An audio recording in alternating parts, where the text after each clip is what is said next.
Hey guys, so as you remember in our last video, we talked about the 2024 hurricane prep. And one of the things that we were in the process of was getting this redundancy in the refrigerated trailer. It uses a diesel powered unit on the front, a traditional refrigerated trailer. And then the last couple of weeks, we've added in a cooler unit that would be utilized like in a convenience store or a gas station, where you open the refrigerated door section with and get your cold drink out. So we put the same unit in there. This is what the exterior unit looks like. This particular unit takes the ambient air and it sucks it in here. It cools and condenses the Freon, and then it blows the heat out from under the trailer. So we've installed this unit, and then as you can see from these shots right here, we boxed this out so that we basically put the unit inside of here. And he has some fill-in shots that show the unit actually, but it's behind here. Behind that piece of riser guard is the line sets to protect. So now as the guys load equipment into the trailer, it won't affect it. And so we've got all that set up, we've got the wiring done, we've got the complete system up and operational, and we're gonna take 5 minutes and show you inside how we did it. So this is at the back of the trailer, and this is just a little $20 Walmart cheapie. But what we've got is we've got the outside thermometer. It's inside that refrigerated compartment, and right now we have it set at 50 degrees. The ambient temperature inside the warehouse right now is 88 degrees. It's in the evening, but you just see that we've got it on. It's been running for a couple of days and testing.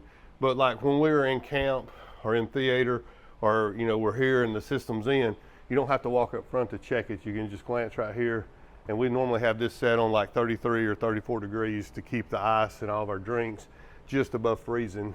And this particular unit doesn't have a heater in it or an electric defrost. It just uses ambient defrost, so we're forced to stay right above 32, but we're basically going for a walk-in refrigerator. All right guys, so now we're in the front of our 53-foot refrigerator trailer. This is where we have like 1/2 inch connectors, 1 1/4, all the different line sets and gear that we use on the Hurricane. And we also have in this room where we keep all of our food and drinks, and we went ahead and made it permanent. It used to be those portable divider, like the way they zone trailers out, but we've went with a more permanent solution and racks and shelves to put our drinks on. All right guys, so you remember in this room, this is the room where we have 12 coolers, or they're like the big 150 quart or 180 quart coolers, and we put ice in it.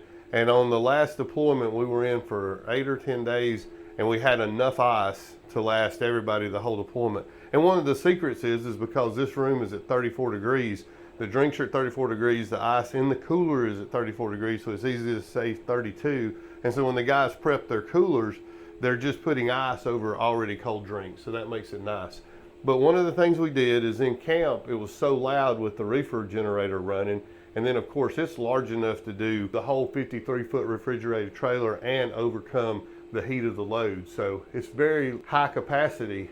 And so this is only 9,000 BTUs, or about half a ton. 12,000 BTUs is a ton. So it's not even quite a ton of cooling. But when we looked at the number of capacity and the number of drinks and the amount we had, it was more than adequate. It could do like 30 cases an hour or whatever. They have rules and sizes for the size of the room. So this gives us a great system that we can come in here and do this. And I've never really done commercial refrigeration stuff before, but it's kind of cool. We have the evaporator inside, the condenser out there. So guys, here's a great example of the sound running. The unit is running right now. I'll bend down so you guys can kind of hear the difference, but it's like your outside air conditioner at your home. It's not very loud at all. In camp, this trailer will be, if it was just on the other side of a canvas or another truck or 10 feet away, you wouldn't even hear that running. So that's one of the main reasons that we're trying to do it, was to save noise over that sound versus the sound you get from this 20 or 30 horsepower diesel engine that sits here and runs on the front. Oh my gosh, can y'all hear how loud this is? So this is the whole reason. And if you kind of just want to see what we're doing cool and neat in this video, this would be a good place for you to stop and like and subscribe. And then we're going to go back in on the whiteboard and talk about some more of the nitty gritty and the details of this particular unit. If you've got it to this point, we appreciate you watching. And if you kind of continue along with us, you're going to hear a little bit more about it. One of the neat things about this system, in a traditional system that you have the metering device, this has a thermostatically controlled metering device that uses the suction temperature. So it floods the coil with the correct amount of Freon to make it stay about 30 degree delta T off the ambient. So what that means is if we come in here and this box is 80 degrees and we turn it on, it's going to suck the coil down to about 50 and keep it flooded, evaporate all the Freon, and then send it back to the unit. It'll condense it and it'll start all over. But then when the temperature in here gets down to 34, we might see the coil temperature drop into the 10s or 0s or even sub, and that'll give us a nice cooling effect so that it stays at that 10 to 20 degrees that we need. So that's kind of a neat effect. That kind of makes it really nice that it efficiently cools at whatever temperature you're at. So, you know, that's the secret of a thermostatically controlled metering device, or just a dumb one like an orifice tube in your car or something like that. So we've got the drains in, we've got all this stuff in. The only thing that we like is we're gonna put in a wood box to protect these line sets. And then when we go up here, we're gonna put in a piece of plywood so that people can't put stuff there.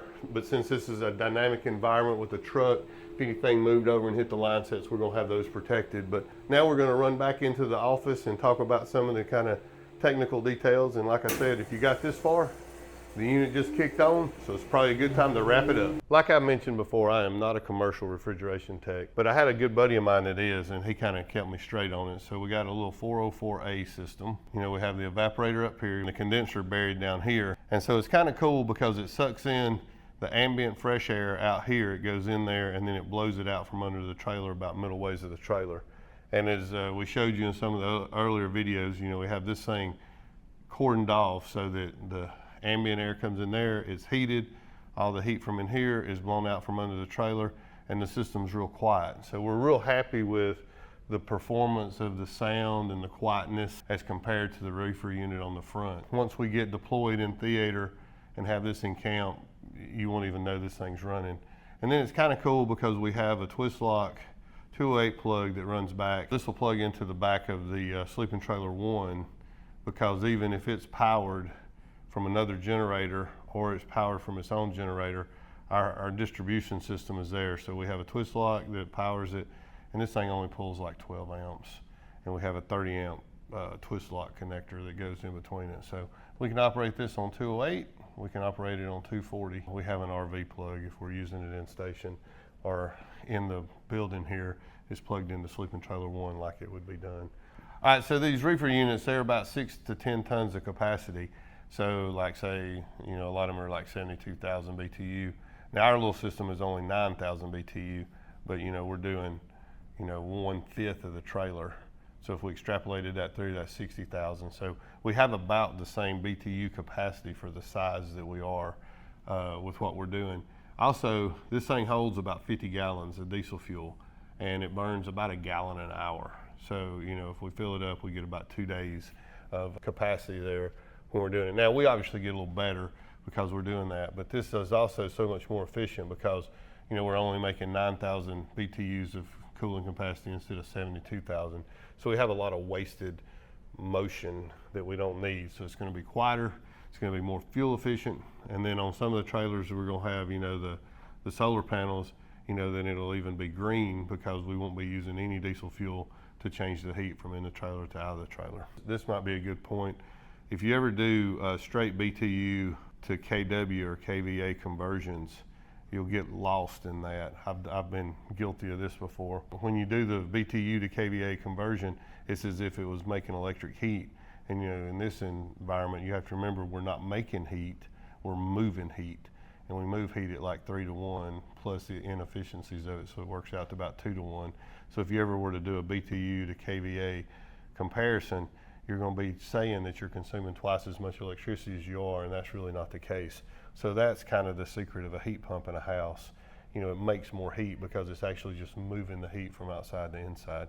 I've been caught on that little thing, and my brother actually had to get me out of that loop because I was calculating like a 30-ton air conditioner, and it needed like twice as much power as I knew it took, and I couldn't figure out the conversion.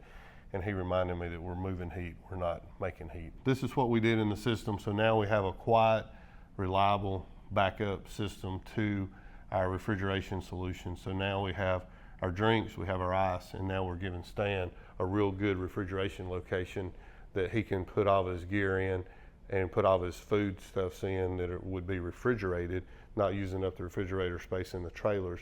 And it also gives us a way that when he's cooking, he has access to that room and he can run in and out, and it makes it easier than crawling in and out of the trailers. It's easier to crawl up and down that lift gate and keep all of our food in there. So that's another a good little benefit to it. So now, if you're still wanting to get in the weeds on this thing, when you buy this stuff new, The evaporator, it takes 1.2 pounds of Freon. The condenser and unit takes 2.8. They'll give you in the manuals most of the time the amount of Freon that you need. So this is the 3/8 liquid line, so it contains liquid. So you can get the calculation of how much liquid you have. And then this 5/8 20-foot line, this is the suction line. And so it only has vapor in it. So you'll notice that this little bitty line, shorter, has more Freon per pound than the suction, but this is always in vapor and this is always in liquid. And then this is just me being a super geek. The evaporator in the trailer, it comes out as a 7/8, and as I did the conversion, I had to go down to like 3/4, and then I had to go down to 5/8. So I made this conversion in about 1.5 feet of pipe. So I just threw in the calculations of 0.02 pounds, 200th of a pound, to be really correct. And so this is the weight of the Freon that we need for this system to operate correctly, of the 404. Then they recommend 15%. You can get away with that in these units because after the compressor, they have a liquid line tank or a surge tank, and it takes up the capacity in the system. Since we have this thermostatically controlled metering device, we have this liquid reserve of Freon so that we always have the correct amount. So like I was talking about in the trailer, that's so cool because this thing kind of works. This one's sort of running at a 30-degree delta T for the coil when I look at the pressures and everything on my gauges. So if the ambient room is 80, we see a coil temperature of 50. If we see an ambient room of 50, we see about a 20-degree coil. So it kind of chases it down about 30 degrees, and that's because on this system we have the bulb that controls the metering device or the expansion valve, and it's looking at the suction or the return line. All right, so here's one other little detail that I didn't really understand before I got into this, because I got the manuals, and when I was putting this in, there's no electrical control between the evaporator and the condenser. So what happens is when the unit satisfies or calls, the thermostat is located on the evaporator, and all it does is it changes the fans into high speed, because we don't have electric defrost or hot gas bypass defrost, because we're staying above 32 degrees. So, we'll go down to 32 and then we'll let it come up to 34, because we don't want anything in there to freeze. And then when the system is cycled off, the fans stay in low and they do the defrost. If there's any frost, it would just come off. But anyway, the thermostat, when it calls for cooling, it opens the liquid line, and then it sends down, and then it sees the pressure go up on the suction on the condenser, and the compressor starts running. Well, then when the unit satisfies, the thermostat closes the liquid line solenoid, and then of course the condenser continues to vacuum down against the closed liquid line, so there's no more Freon coming back. So when this pressure gets down to, I think, 5 psi or something, it shuts off, and then the condenser stays off until it sees it bounce back up to 40 or 50 pounds.